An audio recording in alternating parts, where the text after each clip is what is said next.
दोस्तों, इस दुनिया में वैसे तो बहुत सी खोजें होती हैं, पर उन खोज में से कुछ खोजें इतनी ज्यादा विचित्र होती हैं कि उन्हें देख वैज्ञानिकों तक के होश उड़ जाते हैं। फिर चाहे वो साल 1886 में मिली चिल्लाती हुई मम्मी की खोज हो या फिर चाहे सीवर से मिले बच्चों की हड्डियां, इन खोजों की विचित्रता ने कहीं ना कहीं वैज्ञानिकों की रातों की नींद छीन ली है।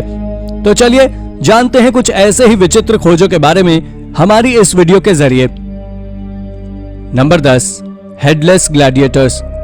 इंग्लैंड के यॉर्क शहर में एक एक्सकेवेशन के दौरान मिले स्केलेटन्स ने आर्कियोलॉजिस्ट को काफी चौंका दिया। ये स्केलेटन्स बाकी स्केलेटन से इसलिए अलग थे क्योंकि जिन लोगों को भी यहाँ दफनाया गया था उनके शरीर से उनके सिर को दफनाने से पहले अलग किया गया था। इसके बाद हर स्केलेटन के साथ उसके स्कल को जोड़कर दफनाया गया था। यह इसलिए भी चौंकाने वाला था क्योंकि इस तरह से दफनाए जाने वाला पैटर्न किसी ने पहली बार ही देखा था। जब इन स्केलेटन्स की कार्बन डेटिंग की गई तो उससे पता चला कि ये स्केलेटन्स 2nd AD से 4th AD तक के हैं। तब इस बात से अनुमान लगाया गया कि ये स्केलेटन्स शायद उस जमाने के वॉरियर्स जिन्हें ग्लैडिएटर्स कहा जाता था उनके रहे होंगे, क्योंकि उनके स्केलेटन्स और युद्ध और जंग के कई सारे निशान भी बने हुए थे। लेकिन ये बात आज भी राज है कि आखिर उन्हें इस तरह से सिर काटकर क्यों दफनाया गया था। Number 9, screaming mummies. अगर हम आर्कियोलॉजिकल मिस्ट्रीज की बात करते हैं तो उसमें ममीज का एक अलग ही लेवल देखने को मिलता है, क्योंकि इन ममीज में हर वो चीज मौजूद थी जो इन्हें काफी अलग बनाता था। लेकिन सालों बाद आर्कियोलॉजिस्ट की मदद से हमें कई सारे ऐसे सबूत भी मिले जो ये साबित करते हैं कि परफेक्ट दिखने वाली इन ममीज को बनाना कितना ज्यादा कठिन होता था। ये करना हर किसी के बस की बात नहीं थी। डेड बॉडी को प्रिजर्व करने की कोशिश में लोगों से कई ऐसी गलतियां हुई जिन्होंने पहले तो लोगों को शॉक कर दिया, और जब मिस्ट्री सामने आई तब लोगों के जान में जान आई। ऐसी ही एक मिस्ट्री सामने आई साल 1886 में। आर्कियोलॉजिस्ट को एक स्क्रीमिंग यानी कि चिल्लाती हुई मम्मी मिली। तब लोगों ने माना कि शायद इस इंसान को जिसकी ये मम्मी है उसका जिंदा मम्मीफिकेशन किया गया होगा। लेकिन जब बाद में साइंस ने डेवलपमेंट किया तब एक्सपर्ट्स ने यह बताया कि डेड बॉडी में राइगर मॉर्टिस नाम की एक प्रोसेस होती है जिससे बॉडी फैलती है। इसलिए इस मम्मी का शायद जब मम्मीफिकेशन हो रहा होगा तब उसे करने वाले से कुछ गलती हो गई होगी, जिससे जबड़ों के नीचे का हिस्सा सही से मम्मीफाइड नहीं हो पाया और बाद में ये जबड़ा अपनी जगह से फिसल गया। इसलिए ये मम्मी दिखने में ऐसी दिख रही है जैसे इसे जिंदा दफनाया गया हो। Number 8, shackled corpses. दोस्तों, जब भी किसी एक्सकेवेशन साइट का एक्सकेवेशन किया जाता है तो आर्कियोलॉजिस्ट की वहां से कुछ ऐसे अनसुलझे रहस्य मिलते हैं जो काफी ज्यादा शॉकिंग और डरावने होते हैं, जिनमें से कुछ के जवाब तो हमें मिल पाते हैं और कुछ अनसुलझे ही रह जाते हैं। ऐसे ही रहस्य 2016 में एथेंस में एक एक्सकेवेशन के दौरान सामने आया, जब नई बिल्डिंग्स बनाने के लिए एक साइट की खुदाई की गई।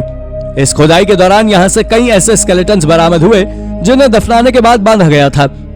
खैर, ये लोग कौन थे और क्यों थे, इन्हें किस तरह बांधकर दफनाया गया था, इसके लिए एक्सपर्ट्स ने एक एंशिएंट टेक्स्ट का सोर्स लेकर बताया कि ये लाशें एथेंस के कुछ रिबेल्स की थी जिन्हें मारकर दफना दिया गया था जब वो एथेंस की सत्ताधारियों के खिलाफ आवाज उठा रहे थे। लेकिन ये राज आज भी सभी से दूर है कि आखिर जब उन्हें मार दिया गया था तो उन्हें दफनाते टाइम बांधा क्यों गया।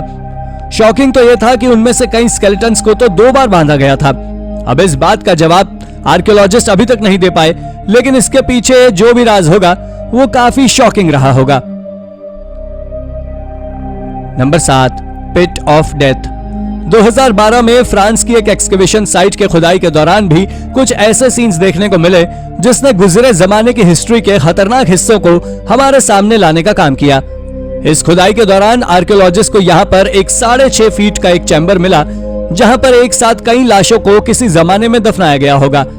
इस चैम्बर से इन लाशों की हड्डियां बरामद हुई। चौंकाने वाली बात यह थी कि इन लाशों में मेल, फीमेल, बच्चे, नवजात बच्चे सभी के स्केलेटन्स थे, जो इस ओर इशारा कर रहे थे कि इन बॉडीज को काफी बुरी तरह से यहां फेंक दिया होगा। जब इन बॉडीज की कार्बन डेटिंग की गई तो पता चला कि इन बॉडीज को लगभग 5300 साल पहले इस जगह दफनाया गया होगा। अब सोचिए, इतने साल पहले इस तरह का कत्लेआम किसने और क्यों मचाया होगा। एक्सपर्ट्स तो अभी तक इस बारे में कुछ भी नहीं कह रहे। आपका क्या मानना है, हमें कमेंट बॉक्स में कमेंट करके जरूर बताएं। Number 6, vampire burials. दोस्तों, पुराने जमाने में कई सारी ऐसी मान्यताएं चलती हैं जो मानते थे कि दुनिया में वैम्पायर, विचेस, बीस्ट्स और भी कई प्रकार के लोग रहते हैं जो इंसानों को खाते हैं। इन लोगों के बारे में लोगों का मानना था कि ये लोग मरकर बाद में किसी दिन जिंदा हो जाएंगे। इसलिए जब लोगों को जिन पर वैम्पायर या कोई और होने का शक होता था तो वो उनके मरने पर उन्हें कुछ एक्स्ट्रा प्रिकॉशंस के साथ दफनाते थे।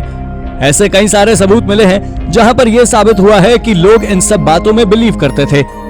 ऐसे कई सारे स्केलेटन्स एक्सकवेशन के दौरान मिले हैं जिनके गले पर लोहे की एक नुकीली रिंग नुमा हथियार बंधा हुआ है, जिससे ये अगर कभी उठा तो इस रिंग से उसका गला तभी कट जाए। इसके साथ साथ ऐसी बॉडीज भी मिली हैं जिनके जबड़े में बड़े बड़े पत्थर लगा दिए गए हैं, जिससे जब भी ये उठें उनके दांत टूट जाएं और वो फिर कभी लोगों का खून न पी सकें।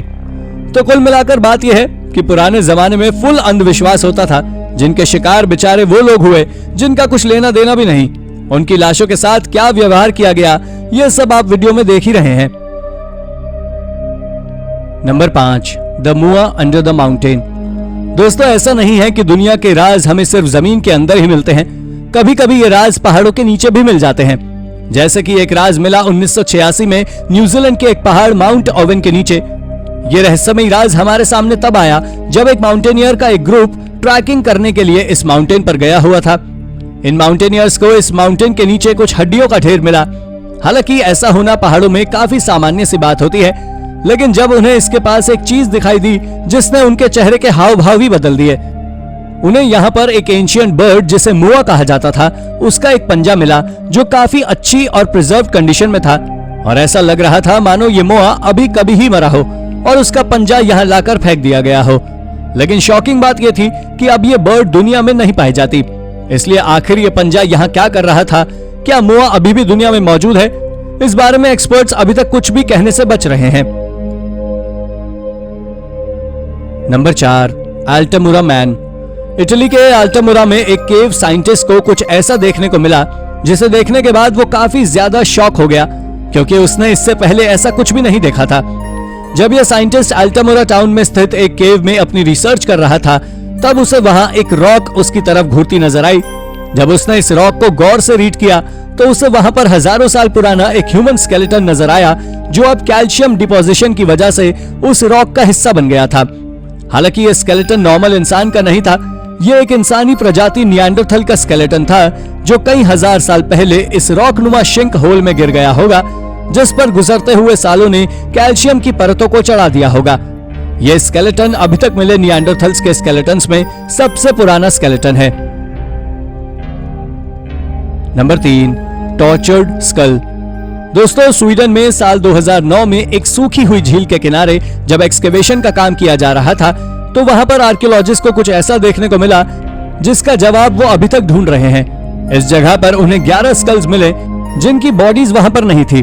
किसी जमाने में दफनाई गई इन स्कल्स की सबसे बड़ी और खतरनाक बात यह थी कि इन स्कल्स को काफी बुरी तरह से दफनाया गया था। इन स्कल्स में से कुछ में तो बुरी तरह किसी धारदार हथियार से छेद किए गए थे, तो वहीं कुछ को पूरी तरह जलाने की कोशिश की गई थी, जबकि एक स्कल को तो दूसरी स्कल के अंदर पूरी तरह घुसाया गया था। यह दृश्य देखने में काफी ज्यादा शॉकिंग और डरावना था। इन स्कल्स के साथ आखिर ऐसा किसने किया, ये राज तो अभी भी हम लोगों से दूर है, लेकिन जिन्होंने भी इन स्कल्स को उनकी बॉडी से काटकर इस तरह यहां दफनाया, फॉर श्योर वो काफी ज्यादा निर्दयी रहे होंगे। Number 2, the sewer of babies. कभी कभी पुराने जमाने के रहस्यों को तलाशते हुए हमारे सामने कुछ ऐसे राज आ जाते हैं जिन्हें देखकर हम यही सोचते हैं कि काश ये राज ही रहते तो ज्यादा बेहतर होता। ऐसा ही एक राज सामने आया इजराइल के शहर एशकलन में एक एक्सकवेशन साइट की खुदाई के दौरान। इस खुदाई में रोमन्स के द्वारा बनाई गई एक बाथ चैम्बर की खुदाई का काम हो रहा था। उस खुदाई में आर्कियोलॉजिस्ट को बाथ चैम्बर के नीचे सीवर्स का काफी बड़ा नेटवर्क मिला। जब उन्होंने इन सीवर्स में नीचे उतर कर देखा तो उन्हें वहां पर ऐसे दृश्य देखने को मिले जिसने उन्हें अंदर तक हिला दिया। उन्हें यहाँ पर सैकड़ों बच्चों की हड्डियां मिली थी जो रैंडमली वहां फेंक दी गई थी। बेचारे बच्चों के साथ ऐसा काम करने वाले आखिर कौन रहे होंगे ये तो हम आज भी नहीं जानते, लेकिन इतना जरूर है कि वो इंसान तो नहीं रहे होंगे, जरूर इंसान के भेष में हैवान रहे होंगे, क्योंकि इंसान तो ऐसा काम बिल्कुल भी नहीं कर सकता, क्योंकि आखिर बच्चों से किसी की क्या दुश्मनी हो सकती है। Number 1, family betrayal. चाइना के यूनिफिकेशन की हिस्ट्री में उसकी फर्स्ट फीमेल रूलर वू जेटियान का काफी ज्यादा योगदान रहा है, जिसके बारे में कहा जाता था कि उसके साम्राज्य के दौरान हर उस विरोधी आवाज को दबा दिया जाता था जो उसके खिलाफ उठती थी। उसके राज्य के दौरान कई कत्लेआम हुए जो चाइना के इतिहास में आज भी दर्ज हैं। ऐसा ही एक कत्लेआम आर्कियोलॉजिस्ट के सामने आया जब उन्होंने एम्परर वू जेटियान के सबसे खास सलाहकार यान शिवाई की टूम का एक्सकवेशन किया गया। यहाँ पर आर्कियोलॉजिस्ट को एक एंशिएंट टेक्स्ट मिला जिसमें यह लिखा हुआ था कि किस प्रकार यान शिवाई के भाई के द्वारा चाइना की एम्परर के खिलाफ की गई बगावत की सजा के रूप में उनके पूरे परिवार को मौत के घाट उतार दिया गया। चाइनीज एम्परर वू जेटियान के बारे में कहा जाता था कि वो इतनी खतरनाक महिला है कि जरूरत पड़ने पर अपने परिवार वालों तक को मरवा सकती थी। हालांकि उनका शासन ज्यादा दिन तक नहीं चल पाया और वो मात्र 15 साल ही चीन की एम्परर रह पाई। तो दोस्तों, ये थी हमारी एक और इंटरेस्टिंग वीडियो। अगर आपको ये वीडियो पसंद आई हो तो इसे लाइक करें और हाँ, जाते जाते चैनल को सब्सक्राइब भी जरूर कर दीजिएगा। Thank you for watching.